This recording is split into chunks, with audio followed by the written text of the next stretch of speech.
जिंतूर बोरी सर्कलमध्ये कमळ फुलवण्याचा निर्धार, डॉक्टर विद्याताई चौधरी यांचा उमेदवारी अर्ज दाखल। जिंतूर तालुक्यातील बोरी जिल्हा परिषद गटातून भारतीय जनता पार्टीच्या अधिकृत उमेदवार डॉक्टर विद्याताई चौधरी यांनी आज 21 तारीख रोजी आपला उमेदवारी अर्ज निवडणूक निर्णय अधिकारी शैलेश लाहोटी यांच्याकडे दाखल केला। यावेळी भाजप कार्यकर्त्यांनी मोठे शक्ती प्रदर्शन करत विजयाचा विश्वास व्यक्त केला। बोरी सर्कलचा विकास हाच ध्यास।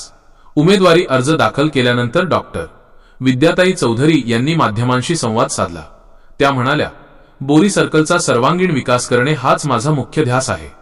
जिल्ह्याच्या लोकप्रिय पालकमंत्री मेघनाताई साकोरे बोर्डीकर आणि माजी आमदार रामप्रसादजी बोर्डीकर यांनी माझ्यावर जो विश्वास दाखवला आहे त्या विश्वासाला मी कधीही तडा जाऊ देणार नाही। या निवडणुकीत बोरी सर्कलमध्ये कमळ नक्कीच फुलेल। कार्यकर्त्यांचा मोठा उत्साह। उमेदवारी अर्ज भरण्याच्या वेळी बोरी सर्कलमधील भारतीय जनता पार्टीचे पदाधिकारी, विविध गावांतील सरपंच आणि कार्यकर्ते मोठ्या संख्येने उपस्थित होते। मतदारसंघातील प्रलंबित प्रश्न सोडवण्यासाठी आणि विकासाची गंगा घराघरात पोहोचवण्यासाठी डॉक्टर चौधरी यांना निवडून आणण्याचा निर्धार कार्यकर्त्यांनी यावेळी व्यक्त केला।